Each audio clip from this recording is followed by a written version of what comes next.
Assalamualaikum warahmatullahi wabarakatuh. Pemirsa, kembali saya Sandrina Malakiano menjumpai Anda dan saya akan menemani Anda dalam pengajian Tafsir Al-Misbah mengenal Juz Amma bersama Ustadz Quraisy Shihab. Kali ini yang akan dikupas adalah surat Al-Ikhlas. Salah satu sebab turunnya surat ini adalah ketika Nabi Muhammad SAW kedatangan orang-orang Yahudi yang bertanya mengenai bentuk Tuhan yang disembah oleh Nabi Muhammad. Apakah terbuat dari emas, perak, atau dari kayu? Surat yang turun di kota Mekah dan terdiri dari 4 ayat ini berisi tentang ajaran tauhid atau keesaan Allah Subhanahu wa taala.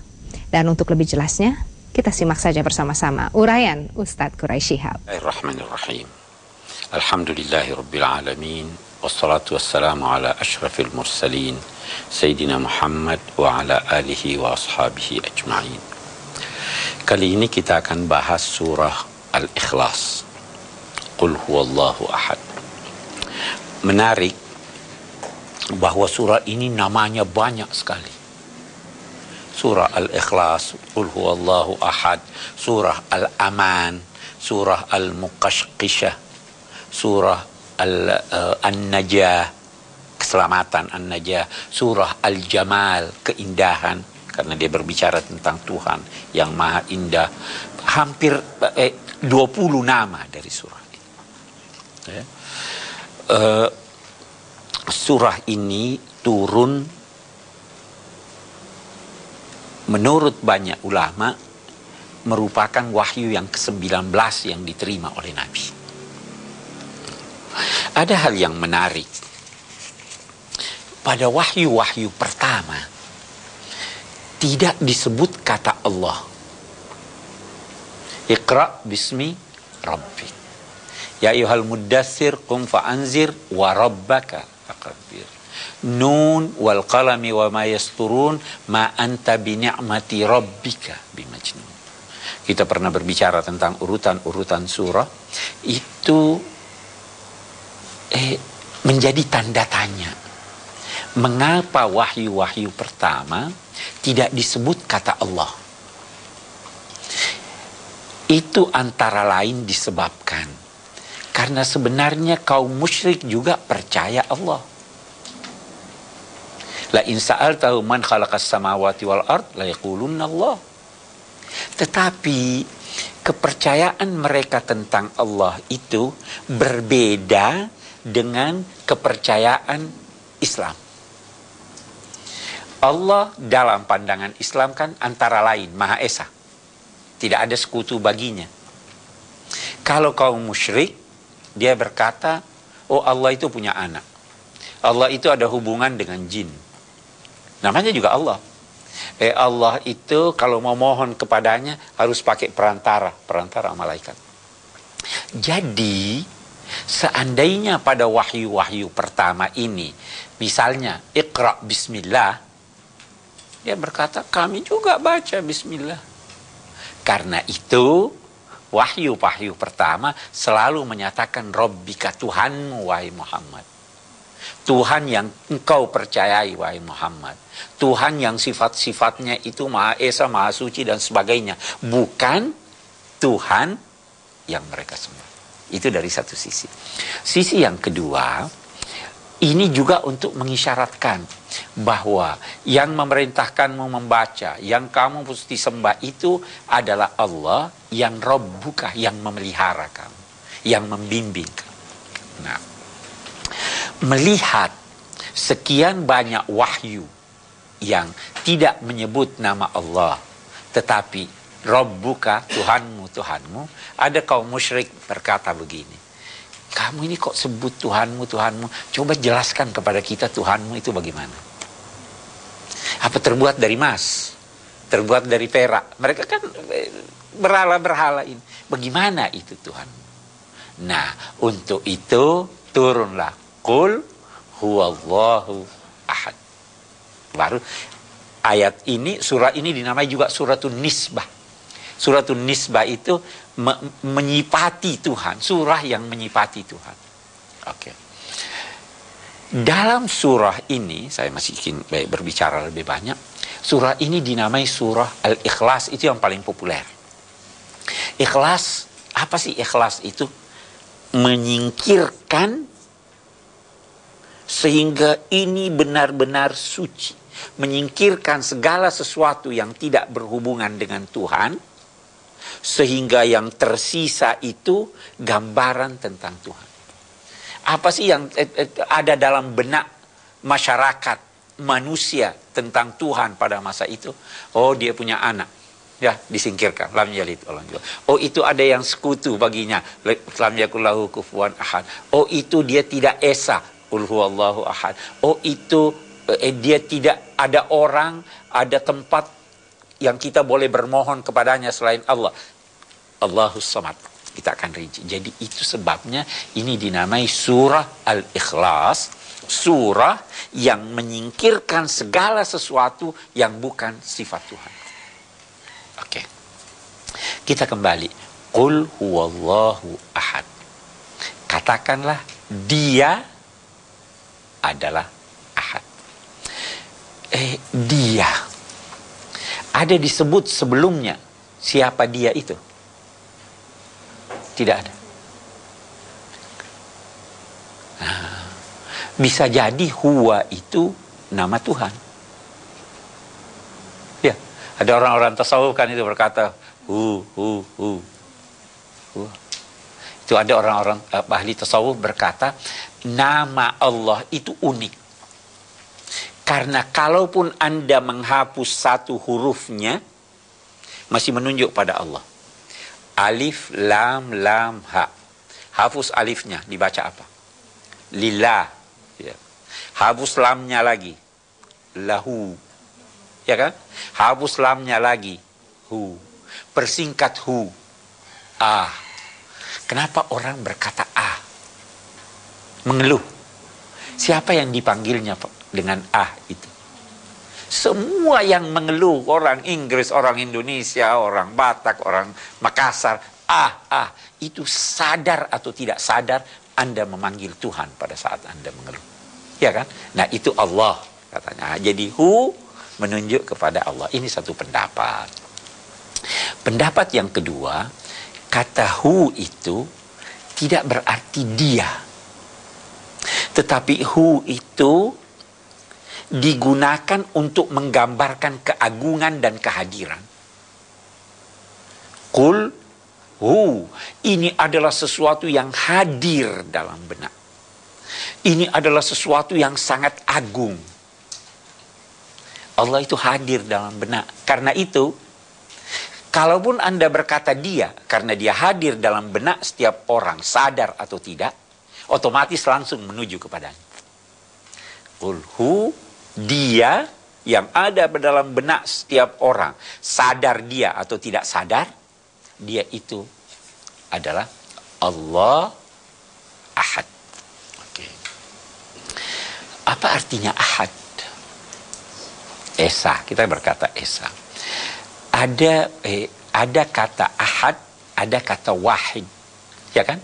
Wa ilahukum ilahun wahid. Di sini qul huwallahu ahad. Apa bedanya itu? Saya beri gambaran. Kalau saya berkata tidak seorang yang datang, apa maknanya? Bisa tidak berarti ada dua orang yang datang? Nah, tidak seorang yang datang bisa berarti ada dua orang, ada tiga. Yang saya nafikan tidak seorang. Tapi kalau saya berkata tidak seorang pun yang datang, tidak ada sama sekali. Ya toh? Nah, itu. Wahid itu menggambarkan paling tidak dalam benak bahwa bisa jadi ada dua, tiga, atau empat. Kalau ahad, tidak ada kecuali satu. Ya toh? Nah, jadi di sini dia katakan qul huwallahu ahad. Tidak ada selain dia. Satu-satunya kata ahad dalam Al-Quran yang berfungsi sebagai sifat hanya satu ini saja. Ada kata ahad sebagai nama, tapi yang berfungsi sebagai sifat hanya sekali disebut. itu menggambarkan dari segi redaksional, menggambarkan betapa esanya Allah, sampai kata ahad yang merupakan sifat hanya sekali juga dia sebut. Ya toh? Oke. Saya sekarang bertanya, jam tangan saya ini satu atau tidak? Satu. Oke. Allah ahad, satu atau esa dalam zatnya, dalam sifatnya, dan dalam perbuatannya. Kita bicara dulu dalam zatnya. Jam tangan ini satu, dia baru bisa jadi jam tangan kalau ada talinya. Iya. Dia tidak jadi jam tangan kalau tidak ada jarumnya. Dia tidak jadi jam tangan kalau tidak ada putarannya. Ini satu atau tidak? Dia satu tapi terdiri dari unsur-unsur. Iya kan?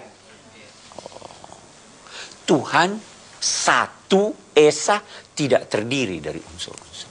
Esa dalam zatnya. Itu keesaan Tuhan dalam zatnya. Ini tidak bisa jadi jam tangan kalau tidak ada talinya. Ya kan? Tidak bisa jadi jam tangan kalau tidak ada jarumnya. Ini berarti walaupun dia satu, tetapi dia membutuhkan hal-hal lain. Jelas itu? Tuhan itu esa dalam zatnya, tidak terdiri dari unsur-unsur. Satu unsur, dua unsur. Karena begitu dia terdiri dari lebih dari satu unsur, berarti dia membutuhkan unsur itu. Jadi Tuhan Maha Esa dalam zatnya, tidak terdiri dari unsur-unsur. Kita tidak bisa menggambarkan dalam benak kita Tuhan itu butuh. Bisa tidak tergambar bahwa Tuhan butuh? Begitu dia butuh, dia bukan Tuhan. Karena itu dia Esa dalam zatnya. Qul huwallahu ahad, itu yang pertama. Yang kedua, Esa dalam sifatnya. Oke. Kita ambil contoh. Tuhan Maha mengetahui atau tidak? Maha mengetahui. Dia mempunyai sifat tahu. Manusia tahu juga. Tahu. Sama enggak sifat tahu Tuhan dengan sifat Esa di dalam zatnya? Ya kan? Jadi walaupun ada nama Tuhan yang sama dengan nama makhluk, Anda harus membedakannya dalam substansi dan kadar. Oke. Kita akan kembali nanti bicara lagi soal ini. Kemudian Esa dalam perbuatannya. Tidak ada yang terlibat dalam sesuatu hal yang menentukan kecuali Allah Subhanahu wa Ta'ala. Semua perbuatan ini, semua yang terjadi di alam raya ini adalah atas izin Allah Subhanahu wa Ta'ala. Kalau dia tidak mau, tidak jadi. Masya'a kana wa ma lam yasha' lam yakun. Nah, kita akan berhenti dulu supaya kita tidak terlalu panjang. Kita diskusi dulu menyangkut apa yang saya kemukakan ini. Ibu, silakan. Terima kasih. Bismillahirrahmanirrahim. Yang saya mau tanyakan begini Pak Ustadz, apakah ada peristiwa tertentu yang terjadi ketika zaman Nabi sehingga Allah memandang perlu untuk menurunkan surat Al-Ikhlas ini kepada Rasulullah? Terima kasih. Ya, jelas ada. Pada prinsipnya tidak ada ayat yang turun yang terlepas dari konteks budaya atau konteks peristiwa yang terjadi di dalam masyarakat. Ayat-ayat Al-Quran itu turun berinteraksi dengan masyarakat. Dia meluruskan apa yang keliru, dia mengukuhkan apa yang benar. Itu ayat-ayat Al-Quran. Nah, masyarakat manusia, bukan hanya di Mekah atau di Jazirah Arabia, pada waktu itu percaya ada Tuhan-Tuhan yang banyak. Atau paling tidak percaya ada dua Tuhan. Ada Tuhan gelap, ada Tuhan terang. Persia menyembah api. Nah, kepercayaan umat manusia yang keliru itu diluruskan oleh Allah. Hei, kalian keliru. Tuhan itu Maha Esa. Kalian keliru menjadikan makhluk-makhluknya sebagai perantara. Nah, inilah yang ingin diluruskan. Sebenarnya apa yang ingin diluruskan ini, itulah misi pertama dari seluruh nabi-nabi. Sejak Adam, dia percaya Tuhan Maha Esa, mulai keliru masyarakatnya. Dia datang mengajar. Turun lagi Nabi Nuh, keliru, diluruskan. Begitu seterusnya sampai kepada Nabi Muhammad SAW. Jadi itu kondisi masyarakat ketika itu. Sebabnya, saya kira begitu Bu ya. Oke. Ya, silahkan. Terima kasih. Bismillahirrahmanirrahim. Pertanyaan pertama saya berkenaan dengan keesaan Tuhan yang berkaitan dengan perbuatan. Sebagaimana antum jelaskan tadi bahwa tidak ada kejadian di dunia ini yang terjadi tanpa seizin Allah. Sekarang saya kaitkan dengan wasilah atau perantara ya. Mungkin sekarang ini lebih lagi maraknya masalah pengobatan. Ya, kita tahu bahwa dokter atau tabib dan segala macam itu hanya sebagai wasilah, kita istilahkan. Bukan mereka yang menyembuhkan tapi Allah. Nah, apakah pewasilahan ini juga bisa dikatakan bahwa itu sebagai perantara antara permohonan kita kepada Allah atau ada istilah lain gitu? Apakah ini sama dengan perantara yang dikaitkan pada zaman Rasul? Jadi mereka meminta kepada Allah lewat berhala atau lewat patung dan lain sebagainya. Itu yang pertama. Kemudian yang kedua berkenaan dengan ahad yang antum jelaskan bahwa ini memang pensifatan hanya khusus kepada Allah. Bagaimana kalau kita korelasikan dengan hari Yaumul Ahad gitu? Apakah ini juga, karena setelah hari Ahad kan ada hari Senin, Selasa dan seterusnya. Terima kasih. Baik, yang pertama dulu. Segala sesuatu yang terjadi merupakan perbuatan Allah dalam arti atas izinnya. Ya kan? Itu keesaan perbuatannya. Perbuatan Allah ini jangan anggap sewenang-wenang. Jangan juga menganggap tidak ada sistem yang ditetapkannya. Nah, orang yang sakit, Allah perintahkan berobat. Sistem yang ditetapkannya dalam konteks upaya penyembuhan adalah pergi ke dokter untuk berobat. Bukan pergi ke paranormal untuk berobat. Ya kan? Itu bukan sistemnya ada. Nah, pergi ke dokter untuk berobat. Nah, pada waktu saya pergi ke dokter untuk berobat, sebenarnya saya mengikuti sistem yang ditetapkan Allah, tetapi sekaligus saya harus yakin bahwa dia hanya perantara. Ya kan? Yang menyembuhkan adalah Allah Subhanahu wa ta'ala. Dia perantara dengan jalan.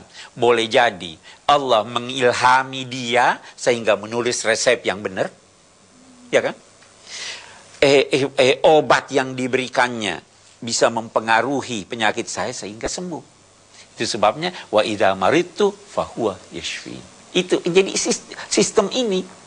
Anda sudah keliru kalau pergi ke suatu tempat, ke seseorang yang tidak atau yang di luar sistem yang ditetapkan Allah Subhanahu wa taala. Sebagaimana Anda keliru kalau pergi meminta pertolongan kepada sesuatu yang tidak ditetapkan Allah dalam sistemnya bahwa itu bisa membantu. Ada satu orang sakit, ada satu orang mau minta pertolongan, katakanlah dia mau bertobat, dia pergi si A, tolong ampuni saya. Tidak ada itu, ada sistemnya. Saya kira itu menyangkut wasilah. Bahasa seperti apa yang saya katakan tadi, bisa katanya sama, tetapi maksudnya beda. Ya, kita di Indonesia kalau berkata ibu pejabat itu apa artinya? Beda, walaupun katanya sama. Di Malaysia ibu pejabat itu kantor pusat. Ya toh? Nah, jadi jangan lantas Anda bawa hari Ahad terus bawa ke Al-Quran Ahad Tuhan. Saya sudah katakan tadi bahwa walaupun kata yang digunakan sama, kalau sudah dinisbahkan kepada Tuhan pasti beda. Tuhan memberi rezeki kita, ya. Orang tua beri rezeki atau tidak? Beri rezeki juga. Tetapi pemberian rezeki Tuhan itu pasti berbeda dalam maknanya dengan pemberian rezeki ini. Jadi saya kira itu ya. Oke. Ahad